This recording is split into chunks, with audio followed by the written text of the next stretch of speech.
Aleluia. Louvado seja Deus.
Shalom, shalom, graça e paz. Mais uma vez nós estamos num ambiente aonde o Eterno quer falar contigo, aonde o Todo-Poderoso quer ministrar a sua vida de maneira profunda e clara, te dando uma direção para você viver aquilo que Ele tem preparado para ti. Pega a sua Bíblia, abra comigo, livro dos Salmos, o Salmo de número 91, um dos salmos mais conhecidos dentro da Bíblia. O interessante desse salmo é que ele foi escrito por um grande homem chamado Moisés. A tradição judaica diz que Moisés escreveu esse salmo quando estava no Monte Sinai. Um salmo de proteção, aonde ele coloca a sua vida diante do Eterno, dizendo que ele confia plenamente em Deus. E é isso que eu e você temos que fazer. Nesse momento de pandemia, nesse momento difícil que nós vivemos, momento esse que pessoas estão reclusas em seus lares, amedrontadas, pessoas que estão tristes, abatidas, depressivas, Mas Deus hoje vai mudar isso. O cativeiro vai ser virado. As coisas serão mudadas. Porque Deus tem um plano para a sua vida. O Salmo de número 91, nós vamos ler apenas 2 versos. Porque este livro ele não tem versículos, ele não tem capítulos. É um livro de cânticos. Se você não sabe, o livro dos Salmos é o inário de Israel. O livro dos Salmos é o livro onde todos os israelitas louvam através dele. Esse livro, para falar a verdade, no seu original, ele era com um compêndio de 5 livros. E ele foi unido. Vamos ler então o Salmo de número 91 e vamos ler o verso 1 e o verso 2. E diz assim o texto sagrado: o que habita no esconderijo do Altíssimo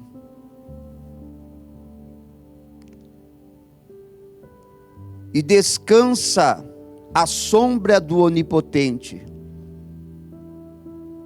diz ao Senhor, meu refúgio e meu baluarte, Deus meu, em quem confio.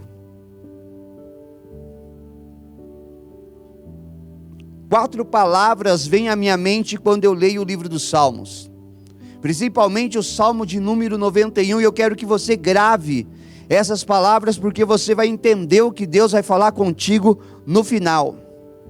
A primeira palavra é proteção, a segunda palavra é providência, a terceira palavra é recompensa, a quarta palavra é promessa. Vou dizer de novo: proteção, providência, recompensa e promessa. Há uma sequência de Deus sobre a minha vida e sobre a sua vida. E quando nós cremos nisso, quando nós dependemos disso, quando nós nos rendemos a isso, essas 4 ações de Deus acontecem na nossa vida. Eu quero que você entenda que Deus ele é perito em trabalhar com o ser humano, independente da situação, independente do caos, da tempestade, da tribulação. Deus é perito em entrar na sua casa, na sua vida e na sua família e transformar toda a situação. Um homem que é conhecido como salmista, o nome deste homem é Davi. Davi não é conhecido apenas como salmista, mas como grande rei de Israel. Davi foi um grande guerreiro, um grande monarca, um grande político, um grande conquistador,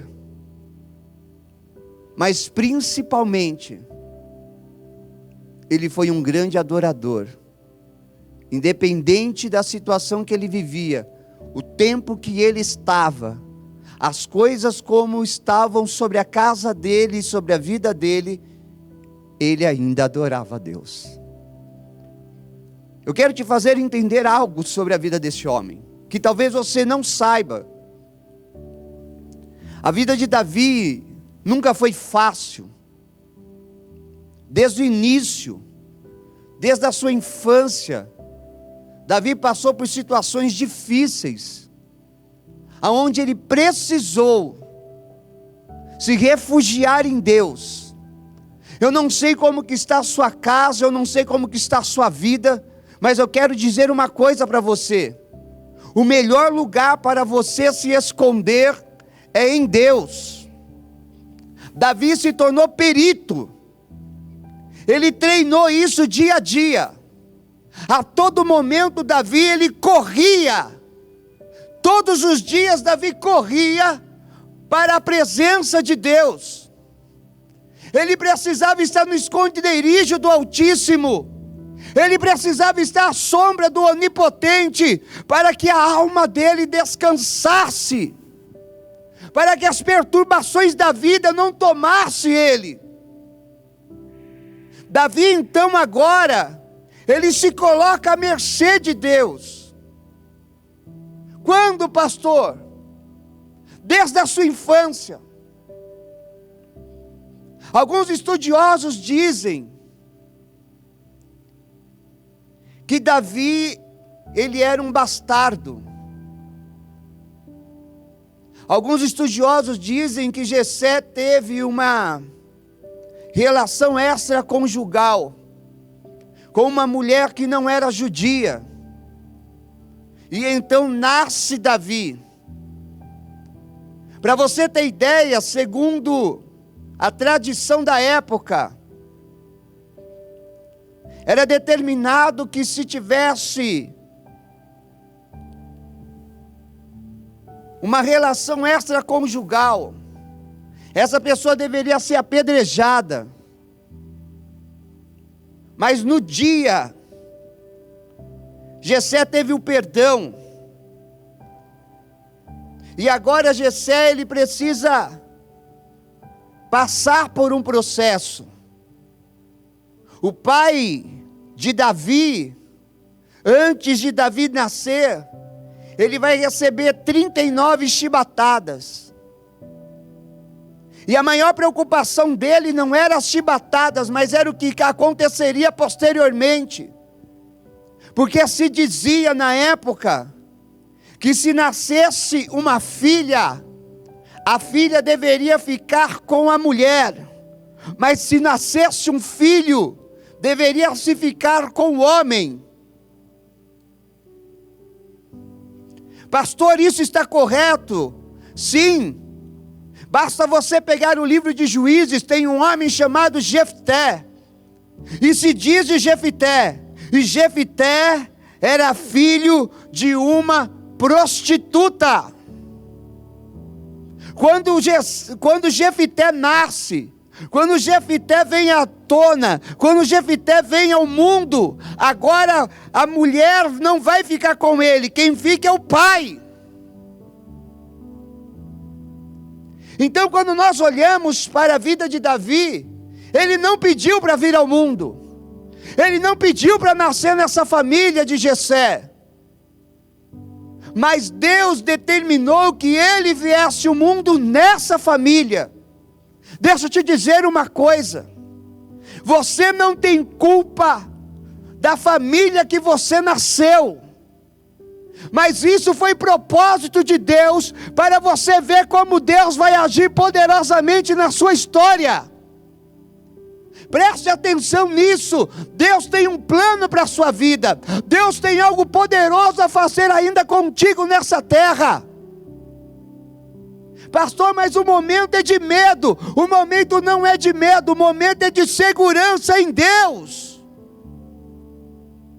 Quando nós olhamos então para Davi, nós vemos um menino que é diferente dos outros. Os irmãos mais velhos são totalmente diferentes dele. Os cabelos são negros, os cabelos são castanhos, mas o cabelo de Davi é vermelho, ele é ruivo. Davi era totalmente diferente dos seus irmãos, branquinho, cheio de sardas, com o cabelo vermelho, ele era ruivo, enquanto os seus irmãos tinham a pele mais morena, cabelos castanhos, cabelos pretos. E ele nasce dentro daquela família, já sendo rejeitado desde o início. A rejeição vem. Todos os dias ele é rejeitado pelos irmãos. Todos os dias ele é rejeitado pelo pai. A família rejeita Davi. A família humilha Davi. Davi é humilhado, é envergonhado, é esquecido, é colocado de lado. Davi não é importante na casa. Quando eu olho para a história de Davi, eu vejo que os irmãos e nem o pai chamado Jessé têm apreço pelo menino. O menino, ele é um bastardo. O menino, ele é colocado de lado. O menino é humilhado. A tradição judaica diz que o menino não poderia nem se aproximar do pai e olhar nos olhos dele. Quando se aproximava de Jessé, Davi tinha que abaixar a cabeça e não olhar nos olhos do pai, como um servo, como um escravo. Davi tinha uma vida mais de escravo do que do filho. Para você ter ideia, quando se olha para a vida de Davi, vê uma vida triste aos olhos humanos. Quando eu olho para a vida de Davi, no prisma humano é uma vida caótica, triste. Mas Davi não era triste, porque Davi sabia aonde encontrar segurança, refúgio, proteção e amor. O que ele não encontrava dentro da sua casa, ele encontrava em Deus. Ele encontrava no Altíssimo. Davi era considerado um escravo, e eu vou te provar isso. Segundo a história, Davi morava no fundo da casa, longe dos seus irmãos. Davi era o último a sentar à mesa, vou te provar isso. Davi, até um certo momento, nunca se assentou à mesa, junto com o seu pai, junto com os seus irmãos, sempre sozinho. Sempre sozinho. Aos olhos humanos, era uma vida de solidão, mas não, porque quando ele sentava na mesa, quem estava com ele na mesa era o próprio Deus, que o abraçava e o confortava e o consolava. Davi era uma pessoa que poderia ter tido traumas, mas Deus cuidou da sua alma, Deus cuidou do seu ser. Quando eu olho para a vida de Davi, eu vejo um homem que precisa de Deus, um homem que era responsável, quando menino ainda era responsável, depois que todo mundo comia, presta atenção, todo mundo jantava, comia, e ele lá no pasto, aí ele vinha, todo mundo já tinha comido, deixaram as migalhas. Então Davi ia para a mesa, comia o que sobrou, e pegava então o resto, a sujeira, e ia para o monturo, que ficava atrás do seu quarto, e jogava o lixo.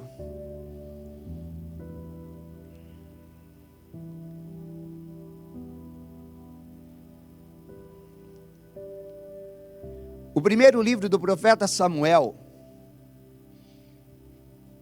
mostra Deus falando com o profeta e dizendo para ele: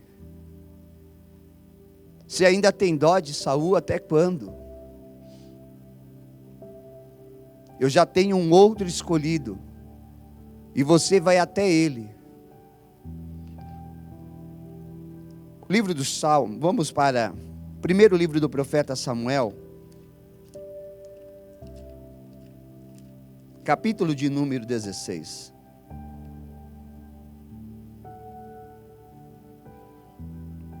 Versículo 1 diz assim: disse o Senhor a Samuel: até quando terás pena de Saul, havendo eu rejeitado, para que não reine sobre Israel?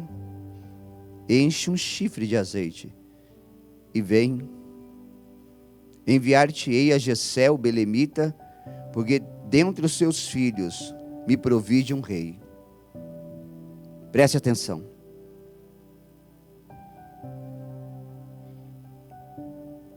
Enquanto Davi ora, Deus está preparando a providência.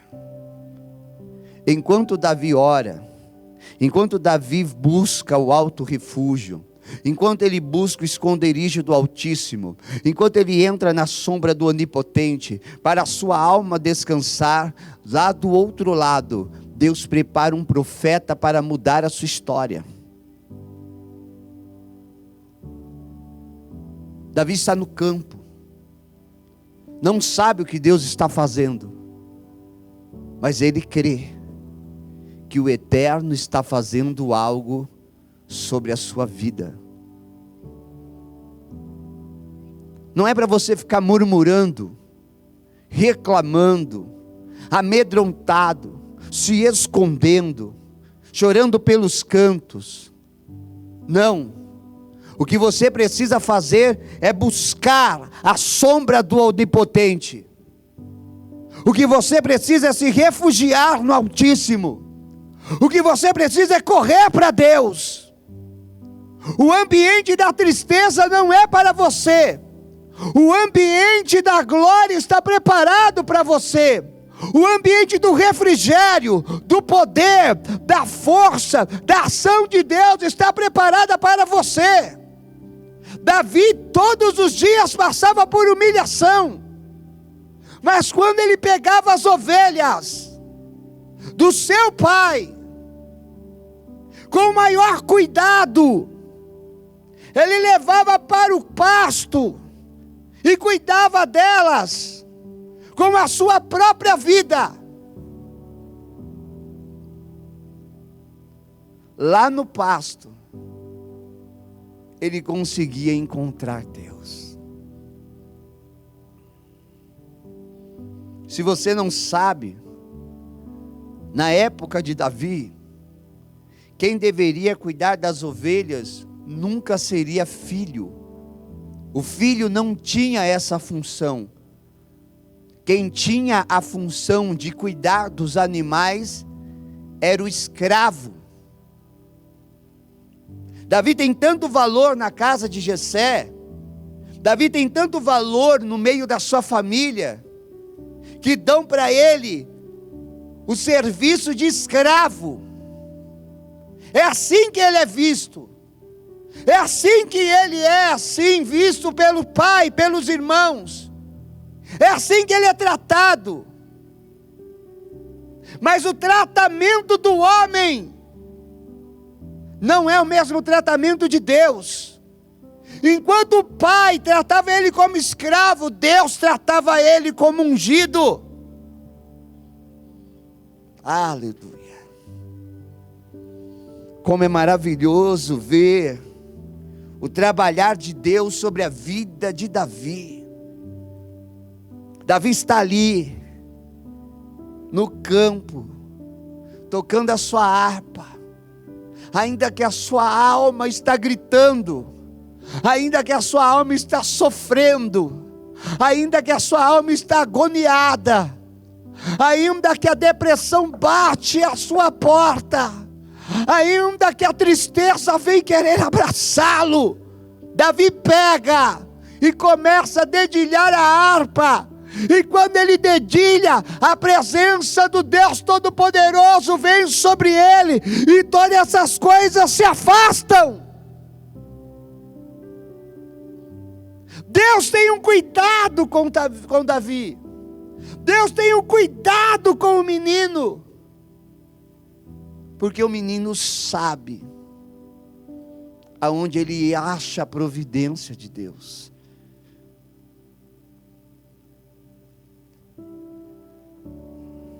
A Bíblia então diz que Samuel chega em Belém, procura Jessé, sacrifica e diz: eu vim ungir o novo rei. Passa-se os filhos de Jessé, e eu quero te mostrar isso. Enquanto Davi está na presença, Deus do outro lado está trabalhando para mudar a história dele. A Bíblia então diz, o capítulo de número 16, versículo de número 9, Vou abrir contexto com 8. Então chamou Jessé Abinadab e o fez passar diante de Samuel, o qual disse: nem a este escolheu o Senhor. Então Jessé fez passar Samar, porém Samuel disse: tampouco a este escolheu o Senhor. Assim fez passar Jessé os seus 7 filhos diante de Samuel, porém Samuel disse a Jessé: o Senhor não escolheu estes. E perguntou Samuel a Jessé: acabaram-se os seus filhos? Ele respondeu: ainda falta o mais moço, que está apacentando as ovelhas. Presta atenção. Jessé chega agora para o profeta Samuel e diz: falta um, ele não está aqui. É teu filho e não está aqui? Onde que ele está? Ele está apacentando as ovelhas. Espera aí, você colocou um filho seu para fazer serviço de escravo. A cabeça do profeta começa a entender o que Deus está fazendo naquela casa, naquele lugar. Deus começa a mostrar para o profeta qual é realmente a ação dele. E a Bíblia então diz: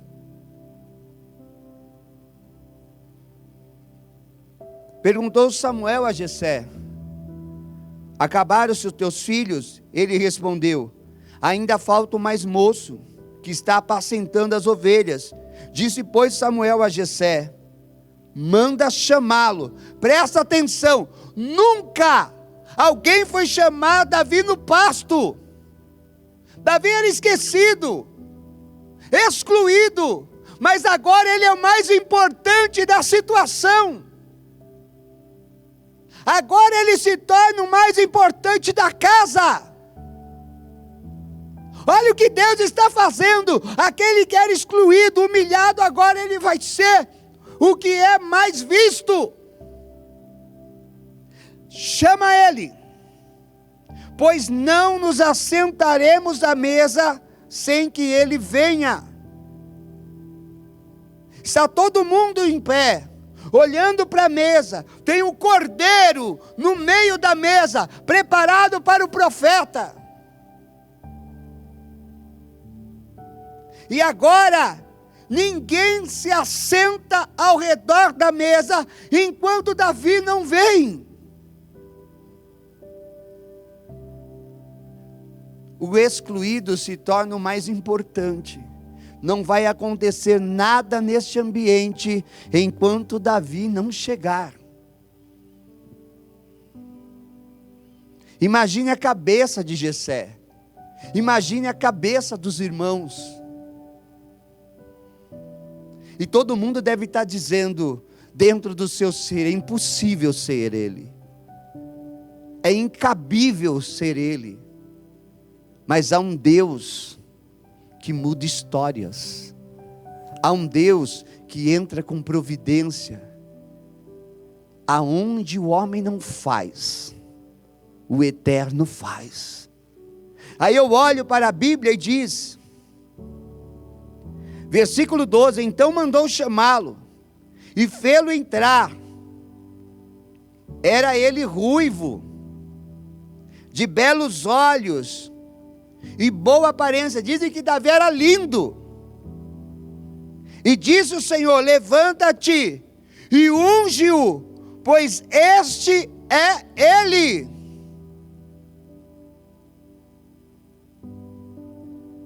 Deixa eu te contar o que não está aqui, mas a tradição judaica traz.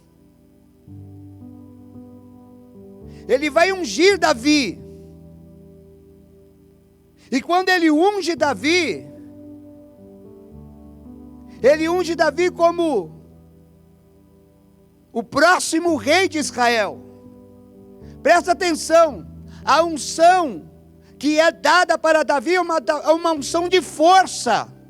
Por quê, pastor? Se você prestar atenção, quando Saul foi ungido, foi uma botija de azeite. Quando agora Davi vai ser ungido, é um chifre com azeite. E chifre fala de força. O que Deus está dizendo é que esse rei será forte. Esse rei será destemido. Esse rei será corajoso. Esse rei vai batalhar em meu nome. Esse rei vai fazer toda a diferença nessa terra. Davi é ungido. E quando ele é ungido, eles vão comer. E pela primeira vez na história da vida do menino, ele vai se assentar à mesa. E deixa eu te falar como que era. A mesa era retangular. Obrigatoriamente, o pai, que era o cabeça da casa, sentava em uma das cabeceiras. Logo, se o profeta chegou na casa, o pai sentaria numa cabeceira e o profeta na outra, porque era autoridade espiritual no lugar. Os filhos deveriam se sentar ao redor, nas laterais, mas as cabeceiras eram para os mais importantes. A tradição judaica diz que o profeta senta em uma cabeceira, mas na outra quem se assenta é Davi, porque é o rei.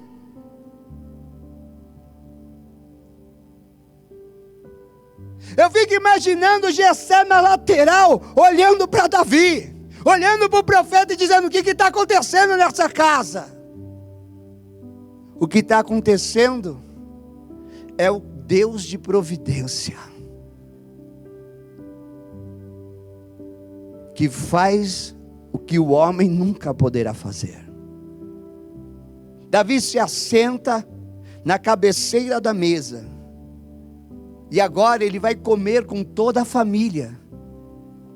Outra coisa, quando se tinha o cordeiro na mesa, a primeira parte que se tirava do cordeiro eram as coxas,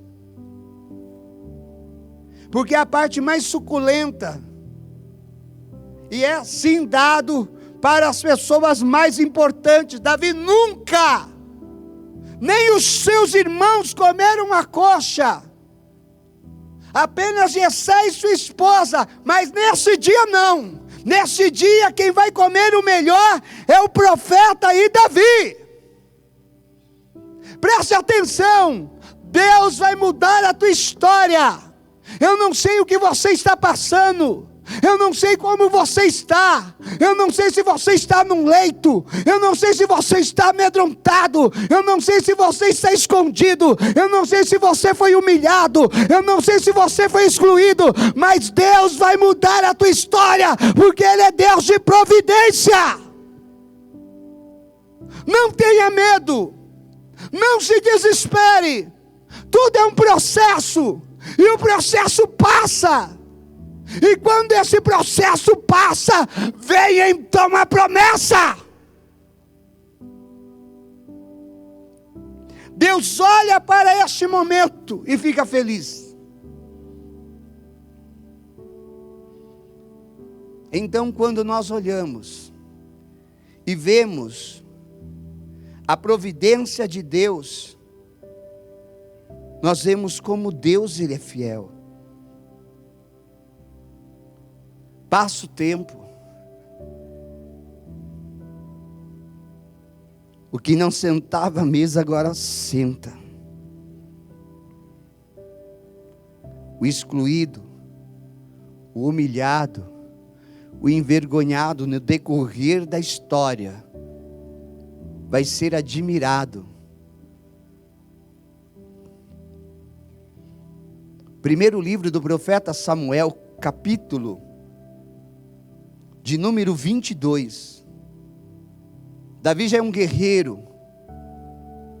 Davi é um matador de gigantes. Davi entra na guerra e não perde, sempre volta com a vitória. O seu nome entra em ascensão na história de Israel. Todos falam dele, todos admiram ele. E agora não é somente as pessoas, mas a sua família. Sua fama se torna tão grande em Israel, que o rei Saul agora quer matá-lo, porque o nome dele se torna maior do que o do rei Saul.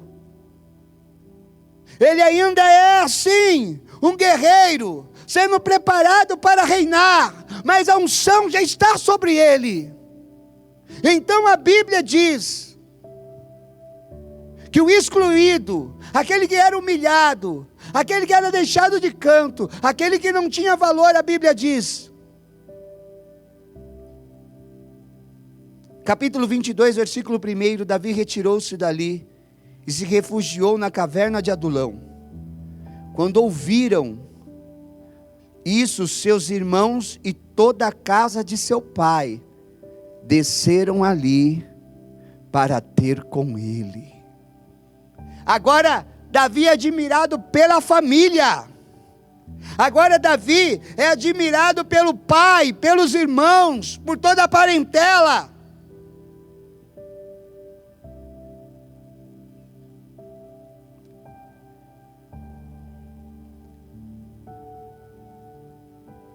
E agora Deus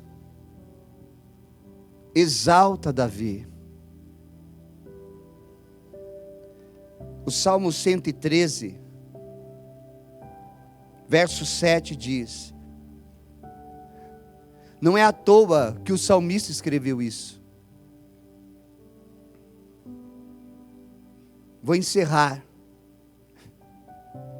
Salmo 113, verso 7. Ele ergue o Todo-Poderoso, o Altíssimo, o Compassivo, o Clemente. Ele ergue do pó o desvalido e do monturo o necessitado. Ó Davi olhando para trás, lembrando de onde Deus o tirou, lembrando o que Deus fez por ele, os dias que ele foi até o monturo jogar o lixo sozinho, chorando, com uma dor na alma, e ninguém vendo, ninguém ligando, ninguém dando nada para ele, mas o Todo-Poderoso viu. Deus está te vendo, Deus está contigo, Deus está cuidando de você, ainda que as pessoas viraram as costas para você e te abandonaram, tem um Deus que zela pela sua vida. Deus cuida de você, ainda que não pareça. Vem agora o salmista e diz: ele ergue do pó o desvalido, e do monturo o necessitado, para o assentar ao lado dos príncipes, sim, com os príncipes do seu povo. Se Deus é maravilhoso. Vou voltar para o início. Salmo de número 91 diz: o que habita no esconderijo do Altíssimo, aquele que busca proteção, aquele que se refugia em Deus, aquele que corre para a sombra do Altíssimo, a sombra do Onipotente o cobre. Esse Davi viveu isso intensamente, e eu quero isso para mim e para você. Vamos viver isso. Corramos para Deus no momento da aflição, corramos para Deus no momento da dor, corramos para Deus, não é para você ficar sendo envolvido pela dor, pelo sofrimento. Corra para Deus. Aquele que busca a proteção, o que habita no esconderijo do Altíssimo e descansa à sombra do Onipotente. Toda vez que eu busco proteção em Deus, eu vou encontrar sua providência. Toda vez que eu correr para os braços do Pai, eu vou encontrar o refúgio e a segurança. Ele é o meu escudo, o meu protetor, o meu alto refúgio. Ele é o meu broquel. Quando busco proteção, encontro a providência também. E diz ao Senhor: meu refúgio e meu baluarte,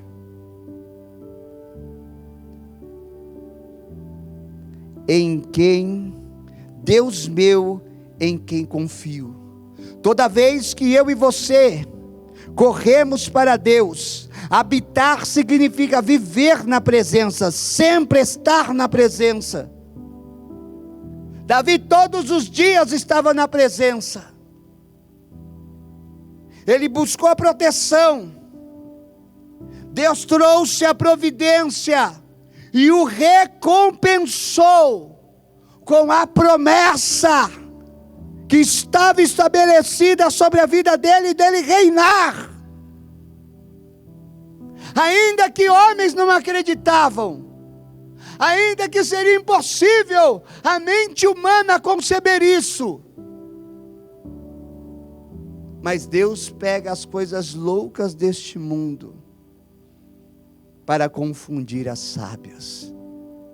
Deus pega aquele que não é e transforma no que é. Deus tem uma providência para você. Ele vai confundir muita gente que acha que é, mas aos olhos de Deus não é nada. E vai pegar você, que acha que não é, que às vezes não se valoriza, que às vezes diz que não vale nada, porque as pessoas viram as costas para trás, viram as costas para você, dão as costas para você, deixa você abandonado, largado, excluído. Não te dão valor, mas Deus vai pegar você para confundir esses e mostrar que Ele é o Deus de providência sobre a sua vida. Amém? Fique firme. Não deixe esse tempo te deteriorar e nem te destruir, nem te matar. Mas corra para a habitação do Altíssimo, e lá a sombra dele te cobrirá. Em nome de Yeshua HaMashiach, de Jesus Cristo. Amém? Nós vamos orar já já. Eu quero orar por você. Mas eu quero que você saiba de uma coisa. Uma vez Davi foi buscar a presença de Deus. E ele preparou um carro novo, preparou bois fortes, bonitos, para buscar a arca da aliança. E quando ele trouxe a arca, aconteceu um acidente, aonde um jovem morre. Davi, com medo, pega a arca e coloca na casa de um homem chamado Obed-edom. 3 meses depois, vem a notícia que Obed-edom prosperou demais. Sua casa está diferente, seus animais estão diferentes, até a sua esposa está diferente. A vida dele mudou em 3 meses, porque a presença de Deus estava ali. Davi então vai consultar o livro sagrado. Davi vai até os sacerdotes para saber como trazer a presença de Deus. E eles vão olhar e vão ler. E lá dizia, a Torá diz que quando a arca vai ser carregada, não pode ser por animais, tem que ser por levitas. Deve-se colocar as varas e não pode se tocar na arca. Coloca as varas na lateral. Os homens vão carregar a arca.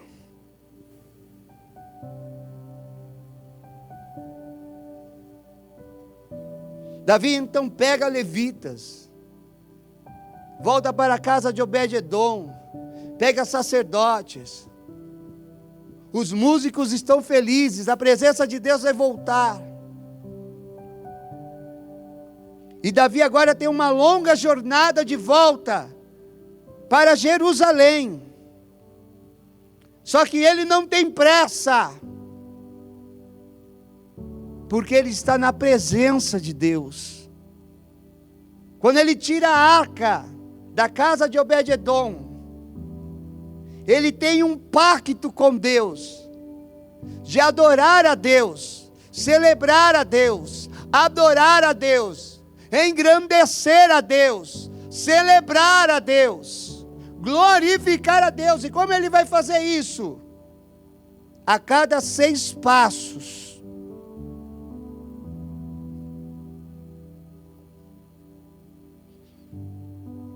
ele matava um animal, matava um boi e sacrificava a Deus. Os estudiosos vão dizer que desde o momento que ele sai da casa de Obed-edom até a entrada de Jerusalém, ele mata 500 bois. 500 bois. A cada 6 passos mata um. A cada 6 passos mata um. Entenda isso. O número 6 fala do homem, a ação do homem. Então Davi está dizendo: aqui é a minha ação para engrandecer o Todo-Poderoso.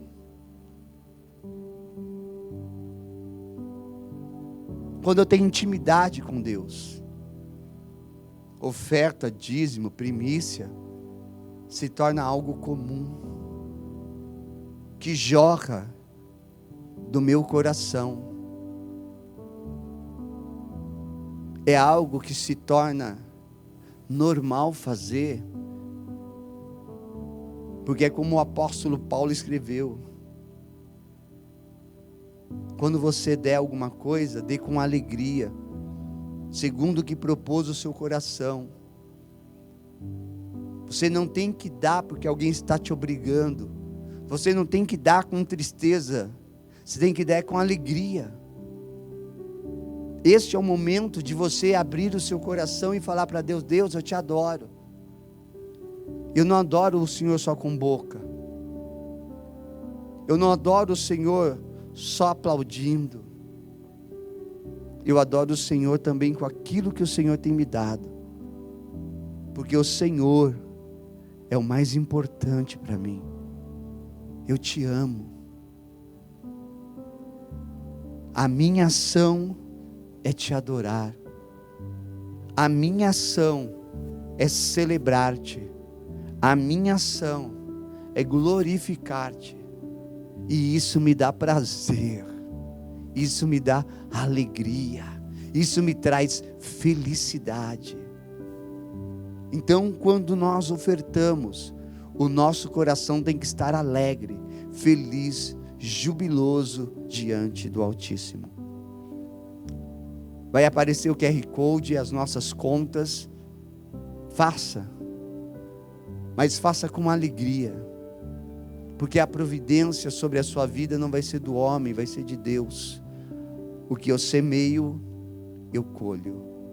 E a semeadura sempre vai ser uma ação humana, mas a colheita, ela é divina. Amém? Vamos orar. Senhor Deus, que tempo é esse que vivemos? Tempo de dor, de sofrimento. Estamos como exilados em nossos lares, longe das pessoas que amamos muitas vezes. Não podemos abraçar, não podemos nos reunir, não podemos festejar muitas vezes. Pessoas, meu Deus, têm vivido tempos difíceis de tristeza e de dor. porque seus entes faleceram. Tem filho que não vê mais o pai e não vai ver. Não vai ver mais a mãe. Tem pai que não vai ver mais os seus filhos. Tem irmão que não vai ver o outro irmão. Tem amigo que já nunca mais vai ver o outro amigo. Que tempo é esse difícil que estamos vivendo? Que tempo é esse que nós estamos passando? Não podemos, Deus, não podemos admitir que esse tempo venha sobre nós e permaneça. Ainda que as situações estão difíceis, nós precisamos do Senhor. Precisamos da sua proteção. Pessoas estão na UTI, Deus. Estão em leitos. Estão em corredores de hospitais. Precisando de Ti. Pessoas estão desesperadas, Senhor, em seus lares. Com um ente que está lá, internado, e não pode visitá-lo, não sabe o que acontece com ele. Meu Deus, quantas pessoas estão enfermas, desesperadas, porque não vê, Senhor, um resultado na medicina. A palavra de morte foi decretada. Deus, o Senhor é a proteção. Protege cada um de nós. Protege cada uma dessas pessoas, os seus lares, sua casa, sua família. Ergue, Deus, o que está no leito. Tira, meu Deus, essa intubação e põe ele de pé com vida. Repreende, meu Deus, todo espírito de morte, lança para o abismo. Que o espírito de vida dentro dos hospitais agora. Todo espírito de morte seja banido para o abismo. Espírito de morte, saia do lado desse leito. Espírito de morte, eu te repreendo pelo poder do nome de Jesus Cristo. Saia do lado dessa pessoa e vá para o abismo. Em nome de Jesus, desapareça doença, enfermidade, dor. Do alto da cabeça à planta dos pés, toda enfermidade. Você está ilegal nesse corpo, vá para o abismo. Em nome de Jesus. Em nome de Yeshua, receba vida. Em nome de Yeshua HaMashiach, receba vida. Receba cura. Todas as dores e enfermidades são ilegais, já foram levadas na cruz do Calvário. Receba vida. Receba a providência de Deus. Receba a recompensa de Deus. Receba a promessa de Deus na sua vida. Em nome de Jesus. Que assim seja. Amém? E graças a Deus. Deus te abençoe.